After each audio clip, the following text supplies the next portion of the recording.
Hello बच्चों, इस lecture में हम लोग पढ़ने वाले हैं स्केलर और dot product of two vectors. अगर आपको दो वेक्टर्स दिए जाएं ए वेक्टर और बी वेक्टर, तो उनका डॉट प्रोडक्ट आप कैसे निकालते हैं उसको हमें समझना है। डॉट प्रोडक्ट निकालने से पहले हम ये समझ लेते हैं कि डॉट प्रोडक्ट निकालना ज़रूरी क्यों होता है और फिजिक्स में इसकी ज़रूरत कहाँ पर पड़ती है। जैसे आप देखते हैं, आपको वर्क डन निकालना है। वर्क डन फोर्स और डिस्प्लेसमेंट के टर्म्स में डिफाइन किया जाता है। तो अगर फोर्स और डिस्प्लेसमेंट दिया जाए तो फोर्स और डिस्प्लेसमेंट को किस तरीके से मल्टीप्लाई हम लोग करेंगे जिससे हमारा वर्क डन निकल जाएगा। जब मैंने आपको वेक्टर पढ़ाया था तो वेक्टर के अंदर यही सबसे इंपॉर्टेंट बात बताई थी कि वेक्टर के साथ डायरेक्शन होती है। तो अगर आप फोर्स लगा रहे हैं, फोर्स के साथ किस डायरेक्शन में आप उसको डिस्प्लेस कर रहे हैं वो बहुत इंपॉर्टेंट हो जाता है। तो यहाँ पे प्रोडक्ट में सिर्फ फोर्स और डिस्प्लेसमेंट को मल्टीप्लाई करके आपके पास वर्क डन निकल के नहीं आएगा। इंपॉर्टेंट उसके लिए आपके पास ये भी जरूरी हो जाता है कि आप किस डायरेक्शन में फोर्स लगा रहे हैं। फॉर एग्जाम्पल, अगर मैं इस पे 10 न्यूटन का फोर्स लगाता हूं इस डायरेक्शन में, तो ये क्या होगा, डिस्प्लेस हो जाएगा, फोर्स इंटू डिस्प्लेसमेंट। इस डायरेक्शन में इसके पास डिस्प्लेसमेंट अलग होगा। और अगर मैं फोर्स इधर लगा रहा हूं, डिस्प्लेसमेंट इस डायरेक्शन में देखना चाह रहा हूं, तो फिर वैल्यू अलग हो जाती है। जैसे आप यहां ध्यान दीजिए, आप किसी ब्लॉक पे F फोर्स लगा रहे हैं और इस डायरेक्शन में लगा रहे हैं, इनके बीच का एंगल थीटा है। ठीक है, यहाँ पे कोई सपोज इस तरीके से ब्लॉक रखा हुआ था।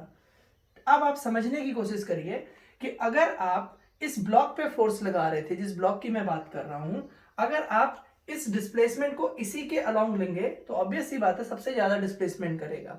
तो यहाँ पे इस एंगल से डिसाइड होगा कि क्या इसकी वैल्यू रहने वाली है। तो वर्क डन जब हम लोग निकालते हैं तो हम फोर्स डॉट डिस्प्लेसमेंट करते हैं।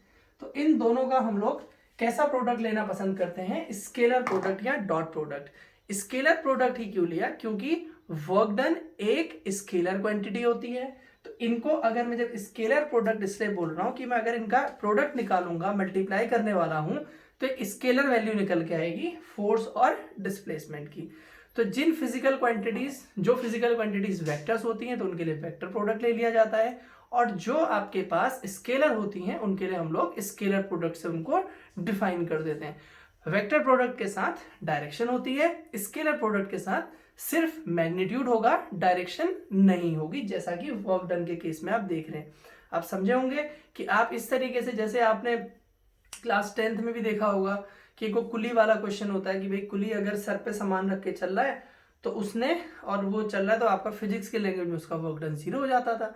कैसे होता था, अगर आप, मेरे को ड्राइंग तो बनानी बहुत बढ़िया आती नहीं है, खूबसूरत सा आदमी, इसकी टांगे, इसके सर पे टोकरी रखी हुई है, इधर को जा रहा है सपोज, ये मुझे नहीं आता डायग्राम बनाने से। तो यहाँ पे ध्यान दीजिए, mg डाउनवर्ड लग रहा है, ये डिस्प्लेस इधर को कर रहा है। तो f, और अगर आप ds में रिलेशन देखोगे तो आप बोलोगे f डॉट s निकालने वाले ना, तो यहाँ पे फॉर्मूला होता है। अब यहाँ पे फॉर्मूले की जरूरत पड़ जाएगी, भाई वर्क डन कैसे निकालेंगे। तो फॉर्मूला होता है fs cos 90, और cos 90 आपका 0 हो जाएगा, तो वर्क डन आपका 0 निकल जाता था। तो ये किसकी कृपा से हुआ है, ये काम जो हो रहा है वो डॉट प्रोडक्ट की कृपा से हो रहा है। तो इसलिए अगर हम सबसे पहले डॉट प्रोडक्ट को समझ लें, फिर ये सारी चीजें देखें तो समझ में आएगा। तो अगर आप इस तरीके से देख रहे हैं कि फोर्स डिस्प्लेसमेंट पे भी डिपेंड कर रहा है, फोर्स पे भी डिपेंड कर रहा है, साथ में एक और पैरामीटर जिस पे डिपेंड कर रहा है, दैट इज एंगल। तो किस डायरेक्शन पे आप एंगल लगाते हैं वो बहुत इंपॉर्टेंट हो जाता है। अब आप एक बात समझिए, जैसे पढ़ाई सारे बच्चे कर रहे हैं, आप भी कर रहे हो, दूसरा भी कर रहा है, तीसरा भी कर रहा है, कौन सही डायरेक्शन में पढ़ाई कर रहा है तो इंपॉर्टेंट हो जाता है यहाँ पे। जैसे आप देखिए, फोर्स डिस्प्लेसमेंट सब लगा रहे हैं, फोर्स आप भी लगा रहे हो, डिस्प्लेसमेंट कर रहे हो, दूसरा भी कर रहा है। ये थीटा जो है, this is going to decide कि आपका रिजल्टेंट वर्क डन क्या होने वाला है। तो थीटा बहुत इंपॉर्टेंट है यहाँ पे। जैसा कि मैंने पहले भी स्टार्टिंग में वेक्टर में समझाया था कि जब आप बात करते हैं two dimensional motion in a plane, क्यों motion in a plane chapter के अंदर ही रखा, तो मैंने समझाया था अगर आप यहाँ रख रहे हैं इसके लिए अलग डायरेक्शन होगी, यहाँ रख रहे हैं डायरेक्शन अलग होगी, थीटा सबके लिए क्या थे आपके, अलग अलग बन गए थे। ठीक है, तो हम बोलते हैं स्केलर और डॉट प्रोडक्ट की बात करते हैं। ठीक है, तो हम कह रहे हैं, पहला जो हमारा हेडिंग हम पढ़ रहे हैं स्केलर और डॉट प्रोडक्ट। तो हमने कहा the scalar or dot product of two vectors a vector and b vector inclined at an angle theta is क्या हो जाएगा ए वेक्टर डॉट बी वेक्टर। अगर आपके पास इधर ए वेक्टर है, इधर को आपके पास बी वेक्टर है, दो वेक्टर्स हैं जो थीटा एंगल पे इंक्लाइंड हैं, तो इनका जो डॉट प्रोडक्ट होता है वो the dot product of two vectors a vector and b vector inclined at an angle theta is the product of their magnitude and cosine of the angle between them, और simply इसको लिख सकते हैं A B cos theta. तो आपके पास ए dot B क्या हो गया, आपने बोला कि उनके मैग्नीट्यूड का प्रोडक्ट और जो कोसाइन है उनके बीच के एंगल की कॉस थीटा कोसाइन जो है उनका जो प्रोडक्ट होगा उसी को हम लोग स्केलर प्रोडक्ट बोल देते हैं। ठीक है, अब इस स्केलर प्रोडक्ट का फॉर्मूला आपके पास पता चल गया है। अब हम यहां से बात करते हैं इसकी प्रॉपर्टीज की।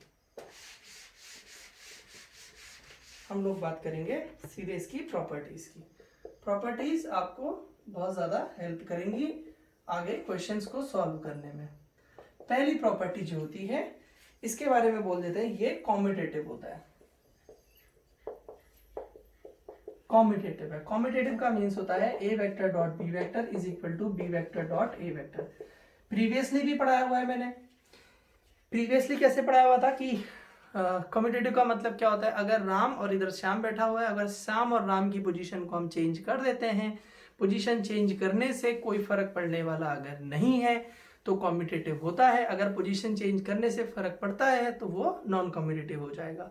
तो हमारे पास डॉट प्रोडक्ट के अंदर हम देखते हैं कि हम ए डॉट बी लें या बी डॉट ए लेके चलते हैं, वैल्यू आपके पास सेम आती है। तो इससे पता चल जाता है कि आपका जो डॉट प्रोडक्ट है वो कॉम्पिटिटिव है। क्रॉस प्रोडक्ट में ऐसा नहीं होगा। कुछ बच्चे सोच रहे होंगे कौन सी बड़ी बात होगी, लेकिन जब आप क्रॉस पढ़ोगे या आप वेक्टर प्रोडक्ट पढ़ोगे तो A cross B is not equal to B cross A, वहां पे ध्यान लगाना, वहां डायरेक्शन का रोल हो जाता है। अब ए क्रॉस बी अगर आप निकालोगे तो ए क्रॉस बी की डायरेक्शन सपोज ये है, ये ए है, मान लीजिए यहाँ पे बी रखा हुआ, तो ए क्रॉस बी, तो B cross A, B to A, उसकी डायरेक्शन इस डायरेक्शन में आ जाएगी, तो दोनों की डायरेक्शन आपकी अपोजिट हो जाएंगी। इसलिए A cross B is not equal to B cross A, तो वो कॉम्यूटेटिव नहीं होगा। लेकिन यहाँ पे ये इक्वल होते हैं तो इसलिए हम इनको बोल देते हैं कि दीज आर कॉम्यूटेटिव। पहला हमारे पास इसकी पहली प्रॉपर्टी होगी। दूसरी प्रॉपर्टी हो जाती है कि ये आपका डिस्ट्रीब्यूटिव है। डिस्ट्रीब्यूटिव का मीन्स होता है ए वेक्टर डॉट, अगर बी प्लस सी है तो इसको आप अगर ए डॉट बी लिख दें या फिर ए डॉट सी। कुछ बच्चे सोच रहे होंगे हम इसको क्यों पढ़ रहे हैं भाई, आने वाले टाइम में जब क्वेश्चन सॉल्व कराऊंगा और मैं डायरेक्ट वहां पे लिख दूंगा कि A vector dot B plus C लिखा हुआ, इसको A dot B plus A dot C लिख दो, तो सोचोगे ना कि कैसे लिख दिया है। तो वहां पे फिर आपको दिमाग में रखना है कि डिस्ट्रीब्यूटिव प्रॉपर्टी होती है कि आप सिंपल इसकी प्रॉपर्टी, आप इसको ए डॉट बी प्लस सी अगर कहीं पे लिखा हुआ है ए डॉट बी लिख सकते हैं और ए डॉट सी लिख सकते हैं, जैसे सिंपल मल्टीप्लीकेशन के अंदर आपका होता है वैसे ही आप यहाँ पे लगा सकते हैं, लेकिन बीच में ये डॉट रहेगा। ठीक है, डॉट बार बार याद दिला रहा है कि डॉट प्रोडक्ट करना है, और डॉट प्रोडक्ट क्या होता है, ए dot B is equal to A B cos theta. ठीक है, तो हमने दूसरी प्रॉपर्टी पढ़ ली। तीसरी प्रॉपर्टी हम इसकी पढ़ लेते हैं कि अगर ये एक दूसरे के परपेंडिकुलर है तो थीटा आपका 90 डिग्री हो जाएगा। तो आप लोग ए डॉट बी करेंगे ए बी कॉस 90, और कॉस 90 कितना होता है आपके पास, कॉस 90 आपके पास 0 रहता है। तो आप यहाँ पे अगर इसको करने वाले हैं तो यहाँ पे वैल्यू हो जाएगी 0। तो अगर दो वेक्टर्स ए वेक्टर और बी वेक्टर म्यूचुअली परपेंडिकुलर होते हैं तो उनका जो डॉट प्रोडक्ट है वो 0 हो जाता है। तो फिर अब इसका क्या फायदा, आने वाले टाइम में आपको न्यूमेरिकल दिया जाएगा कि दो वेक्टर्स म्यूचुअली परपेंडिकुलर हैं और कोई एक टर्म होगा उसकी वैल्यू फाइंड आउट करने के लिए बोली जाएगी। तो आप यहाँ पे प्रॉपर्टी को किस तरीके से यूज कर सकते हैं, ये आपको पता है कि जब अगर दो वेक्टर परपेंडिकुलर बोल दिया है तो उनका डॉट प्रोडक्ट आपका 0 होता है। सीधे प्रॉपर्टी लगा दोगे। जैसे एक एग्जांपल बताता हूं कि आपके पास 2i plus 3j plus 5k, ये ए वेक्टर हो गया, और बी वेक्टर आपको 2i plus xj plus 4k दे दिया। ठीक है, ये m लिख देता हूं इधर, x से कंफ्यूजन ना हो, ये लिख दिया। क्वेश्चन आपसे इस तरीके के पूछे जाएंगे कि ये वेक्टर और ये वेक्टर आपस में म्यूचुअली परपेंडिकुलर हैं। ठीक है, तो m की वैल्यू फाइंड आउट करो। तो आपने सोचा कि जैसे ही म्यूचुअली परपेंडिकुलर बोला तो आपने कहा अरे यार ये तो a डॉट बी 0 होगा, तो सीधे आपका इनका डॉट प्रोडक्ट निकालोगे, a डॉट बी उसको 0 के इक्वल रख दोगे तो वैल्यू निकल के आ जाएगी। तो इस तरीके से हमने समझा कि अगर a वेक्टर और b वेक्टर आपस में एक दूसरे के क्या होंगे, पैरेलल होंगे, परपेंडिकुलर होंगे तो क्या होगा। फोर्थ कंडीशन हम यहाँ पर लेते हैं, अगर ये पैरेलल है, अलोंग अ लाइन कट कर रहे हैं या फिर एक दूसरे के पैरेलल हैं। तो थीटा कितना हो जाएगा 0 डिग्री। एंगल कब बनता है, अगर दो एक दूसरे को कट करें तो एंगल बनेगा, अगर वो पैरेलल चल रहे हैं या एक दूसरे के अलोंग चल रहे हैं तो एंगल 0 डिग्री हो जाएगा। तो यहाँ पे थीटा 0 हो जाएगा। और cos 0 कितना होता है आपका, cos 0 1 होता है, जो कि उसकी मैक्सिमम वैल्यू होती है। तो आपके पास a डॉट बी सिंपली क्या हो जाएगा, ए बी हो जाएगा। क्यों, क्योंकि ए बी कॉस थीटा होता था और cos 0 आपके पास 1 हो गया। तो आपने ये देखा कि a dot B is equal to A B हो गया है। ठीक है, तो ये आपके पास प्रॉपर्टी नंबर 4 निकल के आ गई है। इसको जल्दी से लिखिए। अगर इसी में हम अगर फिफ्थ प्रॉपर्टी की बात कर लेते हैं, अगर ये अपोजिट डायरेक्शन में एक्ट करें इस तरीके से, अगर ए वेक्टर और बी वेक्टर एक दूसरे के अपोजिट डायरेक्शन में एक्ट कर रहे हैं तो क्या होने वाला है। अब बच्चों एंगल कितना हो जाएगा यहाँ पे 180 डिग्री, और cos 180 कितना होता है, cos 180 इज -1। तो आप यहाँ पे क्या कर देंगे, देखिए a dot B is equal to minus A B हो जाएगा ना, cos 180 आ जाएगा यहाँ पर, cos 180 कितना होता है -1, तो a dot B is equal to minus A B. तो इस केस में इनके पास माइनस ए बी वैल्यू आ जाएगी, कब, अगर ये दोनों की डायरेक्शन एक दूसरे के अपोजिट है। तो ये हमने इसकी फिलहाल 5 प्रॉपर्टी देखी, जल्दी से आप इसको नोट करिए।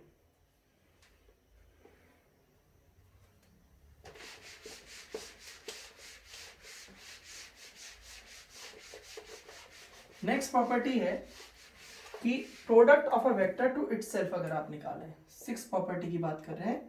The product of a vector to itself बहुत ज्यादा यूज होता है, इसको भी ध्यान से समझना। मान लीजिए कोई ए वेक्टर है, दूसरा भी ए वेक्टर है। तो देखिए अगर दो ए वेक्टर हैं तो ऑब्वियस सी बात है कि भाई इनका मैग्नीट्यूड भी सेम होगा और इनकी डायरेक्शन भी क्या होगी, सेम होगी। तो कोई वेक्टर है उसका उसी के साथ डॉट प्रोडक्ट अगर निकालना है, तो मैं कह रहा हूं कि when we are going to take the dot product of a vector to itself, then the direction of both the vectors will be same. इन दोनों की डायरेक्शंस क्या होंगी, आपके पास सेम हो जाएंगी। तो थीटा कितना हो जाएगा 0 डिग्री। तो इस केस में आपका थीटा जो है 0 डिग्री हो जाएगा। और आप ए डॉट ए करेंगे, वहां ए डॉट बी करते थे, यहाँ ए डॉट ए, वो क्या हो जाएगा ए कॉस 0, और cos 0 कितना होता है 1, और ए स्क्वायर। आपसे कोई बोले कि अगर दो वेक्टर्स का डॉट लेना है तो वो क्या होगा, ए स्क्वायर, और कभी कभी हम इसको, क्योंकि ए को मॉड ऑफ ए वेक्टर लिख सकते हैं, mod of a vector means इसका मैग्नीट्यूड ए, इसका स्क्वायर, ऐसे भी लिखा जाता है। तो आपने देखा कि अगर किसी वेक्टर का उसी के साथ डॉट प्रोडक्ट निकाला जाएगा तो वो आ जाएगा आपका इस तरीके से। चलिए अब हमारे पास बेस वेक्टर्स थे, ठीक है। अब यहां ध्यान दीजिए, ये एक्स एक्सिस, ये वाई एक्सिस, ये जेड एक्सिस, यहाँ आई कैप था, इधर जे कैप था, इधर आपके पास के कैप था, ठीक है। तो आपके पास 7 प्रॉपर्टी के अंदर देखते हैं कि अगर आई का आई के साथ डॉट निकालोगे, अब आई डॉट आई, तो आप क्या करोगे, आई कैप इसका मॉड, आई कैप इसका मॉड, और कॉस 0। आई कैप का आई कैप के साथ तो डायरेक्शन सेम होगी, दोनों एक्स एक्सिस के अलॉन्ग एक्ट करेंगे, तो एंगल 0 डिग्री हो जाएगा। तो मॉड ऑफ आई कैप क्या होता है, यूनिट वेक्टर जिसका मैग्नीट्यूड होता है 1। Mod of I cap 1, mod of I cap 1, cos 0 1, तो ये 1 आ गया। तो आपने देखा कि आई डॉट आई 1 है, तो जैसे आपका आई डॉट आई 1 है तो आई डॉट आई वैसे ही जे डॉट जे निकालोगे, या फिर आप के डॉट के निकालते हैं, वो आपके पास 1 आ जाएंगे। तो ये सारी की सारी वैल्यूज आपके पास 1 रहती हैं। यहीं पे 8th प्रॉपर्टी डिस्कस कर लेते हैं, ठीक है, कि अगर आई का जे के साथ निकालते हैं, आई कैप डॉट जे कैप, तो mod of I cap, mod of J cap, और cos 90 डिग्री। 90 कैसे होगा, क्योंकि एक एक्स एक्सिस में एक्ट कर रहा है और एक वाई एक्सिस में एक्ट कर रहा है, तो एंगल 90 डिग्री। cos 90 कितना होता है आपके पास 1, इसकी जगह 1, सॉरी cos 90 0, तो इसकी जगह पे 1 आ जाएगा, इसकी जगह 1, और यहाँ 0, तो आई डॉट जे आपका 0 हो गया। वैसे जे और के में निकालोगे तो 90 एंगल, के में आई में निकालोगे 90। तो आपने प्रॉपर्टी क्या देख ली कि आई डॉट जे निकालो, या जे डॉट के निकालो, या फिर आप के डॉट आई निकालते हैं, ये सारे के सारे इज इक्वल टू 0 हो जाएंगे। तो जल्दी से इन प्रॉपर्टी को आप नोट कर लीजिए।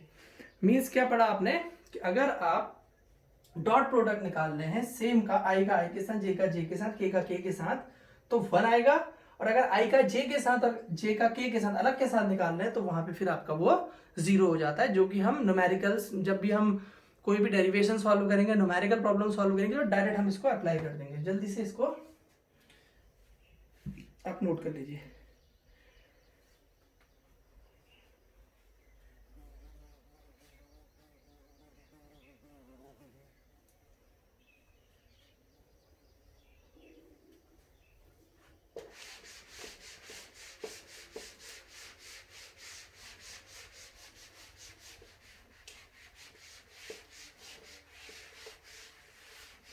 अब इसकी जो नेक्स्ट प्रॉपर्टी है,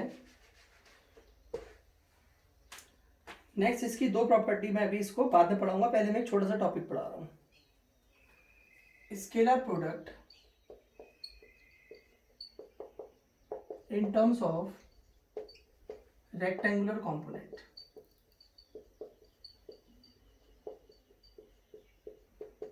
ठीक है, हालांकि हम इसको डायरेक्ट भी लिख सकते थे, कोई प्रॉब्लम नहीं है, लेकिन हम ऐसे करके पढ़ना चाह रहे हैं थोड़ा प्रोसेस के साथ। सपोज कोई ए वेक्टर है, a x i cap, A y j cap plus a z k cap. ठीक है, ए वेक्टर के तीन कंपोनेंट है, एक्स एक्सिस में ए एक्स है, वाई में ए वाई और यहाँ ए जेड है। ऐसे ही कोई बी वेक्टर है, उसका आपके पास बी एक्स आई कैप है और यहाँ पे बी वाई जे कैप है और यहाँ पे बी जेड के कैप है। आपने कहा मैं ए डॉट बी निकालता हूँ, ए डॉट बी, तो आप कुछ नहीं करने वाले बच्चों, ए एक्स आई कैप लिख दोगे, ए y j cap plus a z k cap आप लिख दोगे, dot B x i cap, B Y j cap और यहाँ पे बी जेड के कैप आपने लिख दिया। तो क्या होता है देखिए, अभी मैंने आपको प्रॉपर्टी पढ़ाई थी सिंपल मैथ्स के, अभी डिस्ट्रीब्यूटिव पढ़ाया था ना। अब देखिए क्यों हमने प्रॉपर्टीज पढ़ी थी, वो यहीं पे अभी इस एग्जांपल में आपका क्लियर हो जाएगा।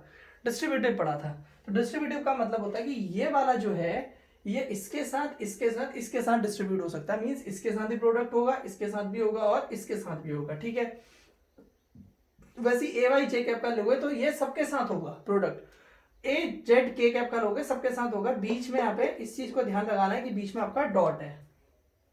ठीक है, तो अब यहाँ पे ध्यान देते हैं, जब ए एक्स का आप इस टर्म के साथ करोगे तो आई डॉट आई आएगा, आई डॉट आई 1 होता है, इसका इसके साथ करोगे तो आई डॉट जे आता है, तो आई डॉट जे कितना होगा 0।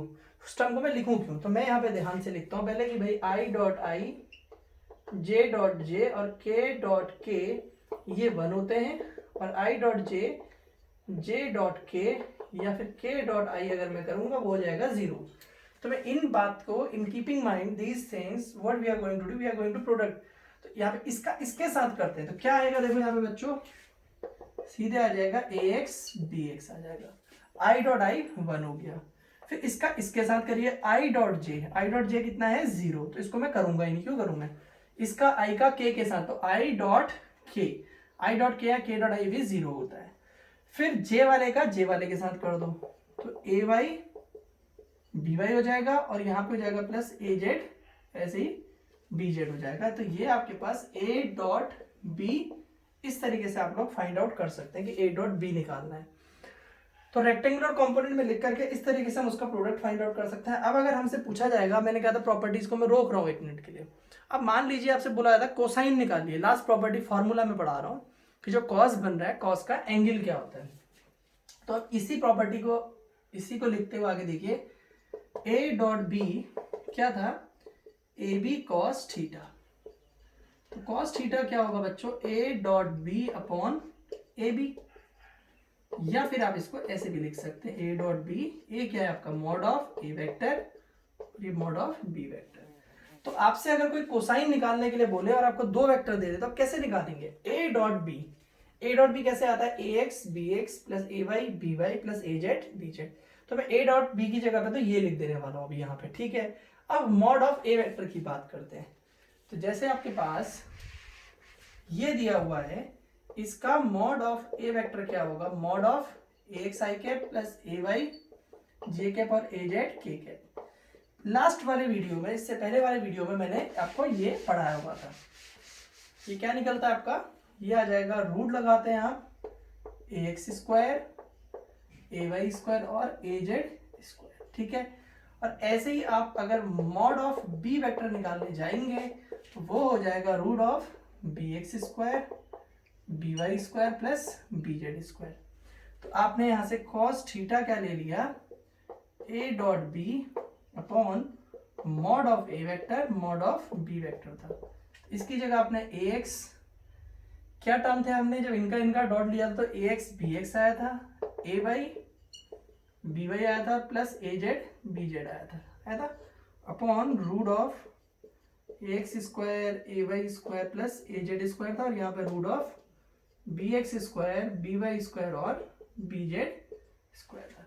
तो इस तरीके से आप लोग कॉस थीटा को फाइंड आउट कर सकते हैं, लेकिन आपको इसको रेक्टेंगुलर में पहले लिख करके कैसे डॉट निकालते हैं उसको सीखना पड़ेगा। आप इसको जल्दी से नोट करिए, फिर मैं आपको इसमें कुछ क्वेश्चंस डिस्कस करके दिखा रहा हूँ, फिर आपको समझ में आ जाएगा तुरंत से मैं क्या कहना चाह रहा हूँ। ठीक है, इसको जल्दी से नोट करिए। फिर एक प्रॉपर्टी अभी हम डिस्कस करने वाले हैं।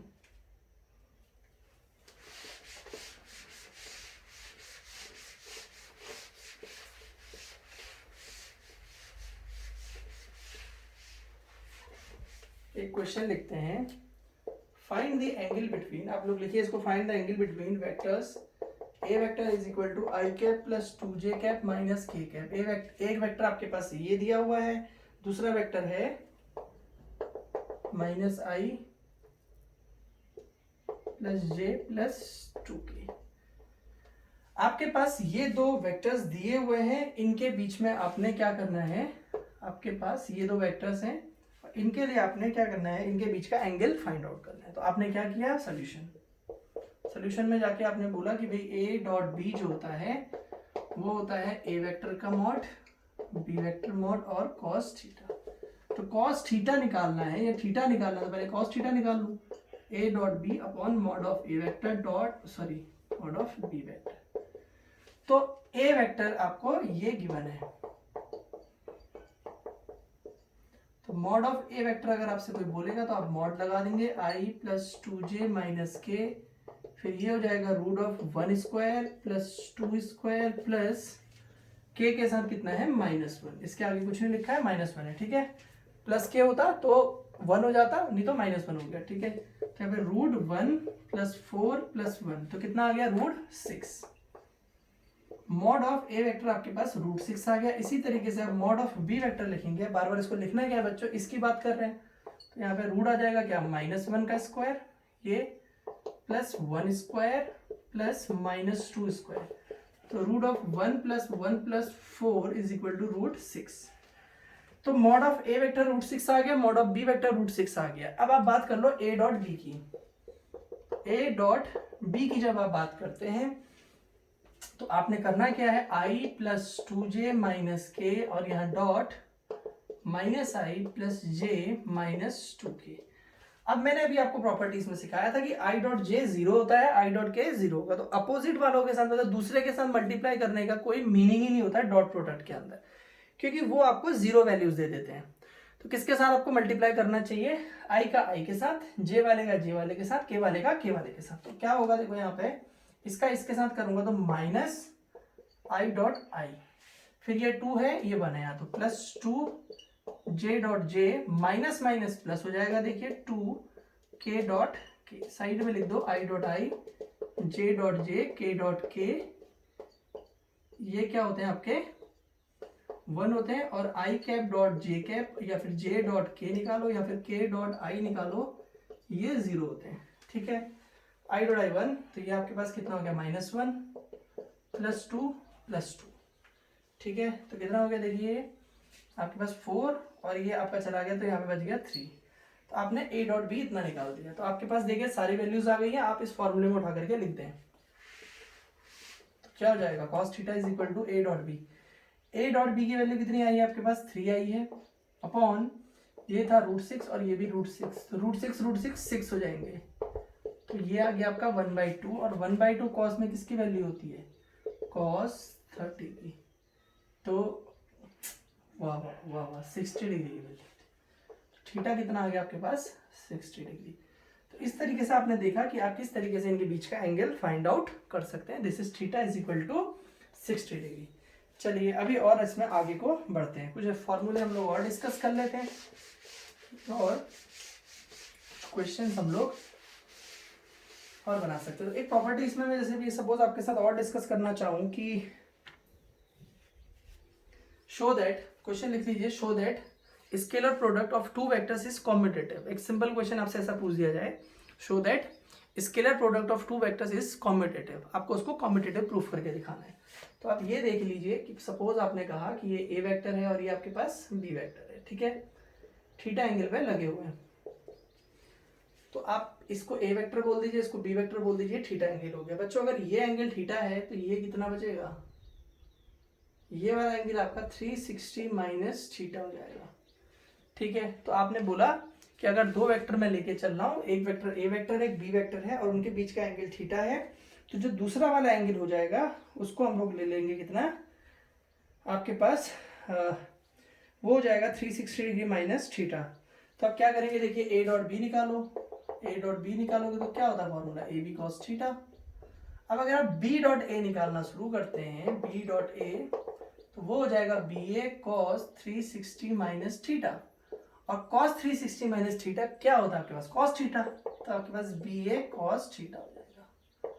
तो सिंपल आप देख रहे हैं कि जो a डॉट बी की वैल्यू है ए बी कॉस थीटा है, इसकी बी ए कॉस थीटा, या फिर इसको भी आप ए बी लिख दो, आगे पीछे लिखने में क्या फर्क पड़ रहा है, इसको ए बी कॉस थीटा लिख दीजिए, तो साफ साफ दिख रहा है कि a dot B is equal to b dot a, ठीक है। तो आप इस तरीके से इसको लिख सकते हैं। अब नेक्स्ट क्वेश्चन पे आप लोग बढ़ते हैं। तो मतलब मैंने एक थीटा ले लिया, एक 360 माइनस थीटा के टर्म्स में लिख लिया। एक छोटा सा क्वेश्चन और लिख लेते हैं, express the power in terms of force and velocity, या ऐसा क्वेश्चन आ सकता है, show that the power is dot product of force and velocity, scalar product of force and velocity, ये आपको शो करने के लिए उन्होंने बोल दिया।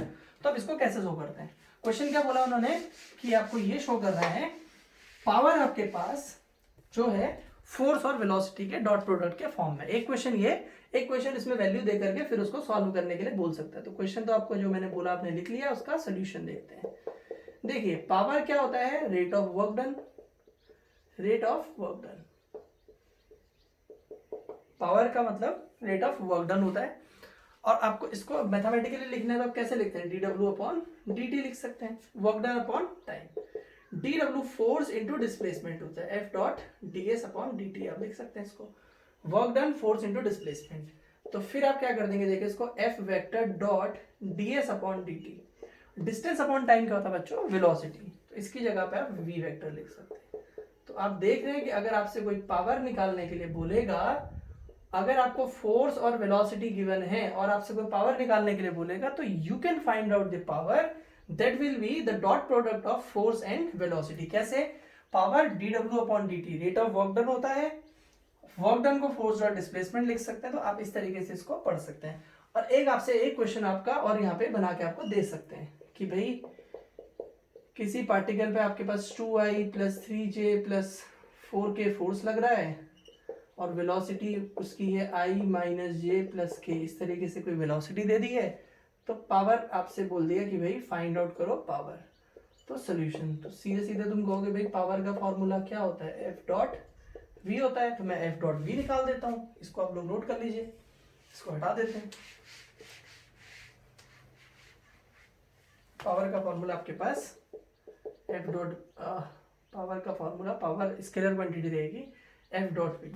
तो एफ की वैल्यू कितनी है, 2i plus 3j plus 4k, और यहाँ पे आपने लिख देना है dot i minus J plus के। तो क्या हो जाएगा, देखो 2i dot i plus plus minus minus हो जाएगा 3j डॉट j और प्लस 4k डॉट k। मैंने आपको अभी 2-3 क्वेश्चन में समझा दिया, सेम वालों में डॉट करो, बाकी में करना नहीं है, जीरो हो जाएगी वैल्यू सीधे, ठीक है। i dot J zero, i dot के जीरो हो जाएगा। ये 2, ये -3 और ये 4 बच गया। तो ये -1 प्लस 4 इज इक्वल टू 3। अगर ये न्यूटन और मीटर पर सेकंड में दिया जाएगा तो इसको आप पावर को वॉट में एक्सप्रेस कर सकते हैं। This is the unit of power, जो कि जनरली दिया ही जाता है, इतने न्यूटन का फोर्स लगता है, इतने न्यूटन का फोर्स से इतनी वेलोसिटी जनरेट हो जाती है, मीटर पर सेकंड में दे देगा। तो आपके पास उसके बाद आपसे पूछा जाता है कि इसकी पावर क्या होगी, तो आप इस तरीके से पावर को फाइंड आउट कर सकते हैं, ठीक है।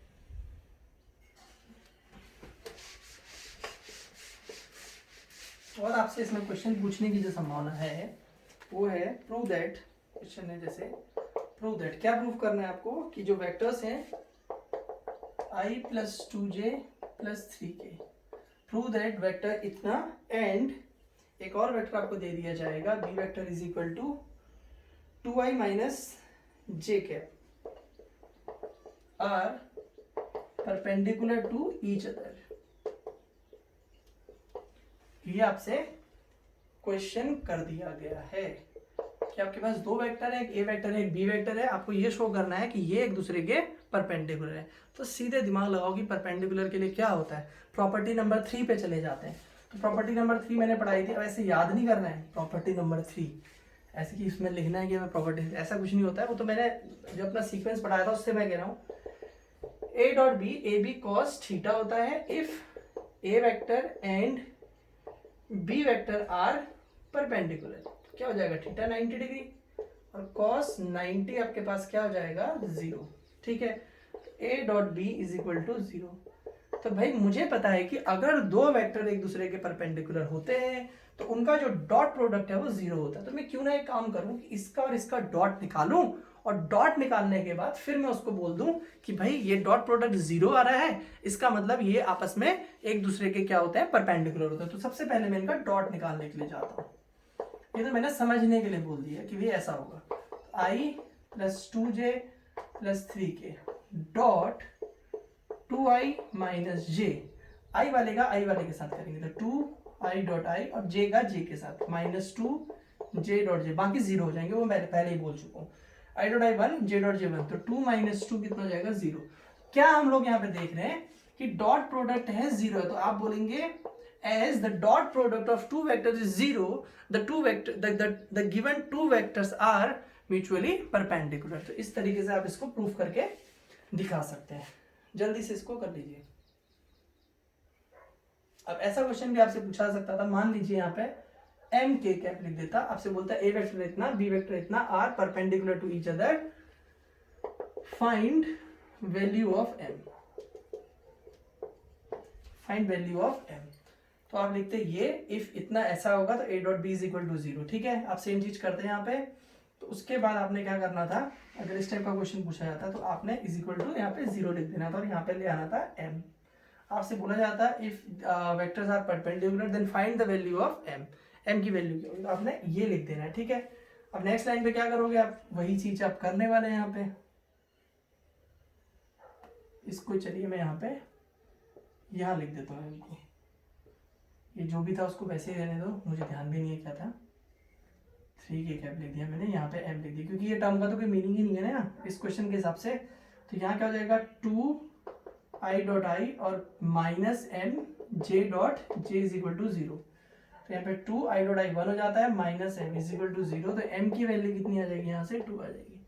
तो इस तरीके का क्वेश्चन पूछा जा सकता है कि अगर दो वेक्टर परपेंडिकुलर है तो m की वैल्यू क्या होगी। तो डॉट उनका सीधे 0 रख दो, एक साइड डॉट निकालो, उधर लेके चले जाओ तो m की वैल्यू पता चल जाएगी। m n जो भी होगा उसको आप लोग फाइंड आउट कर सकते हैं।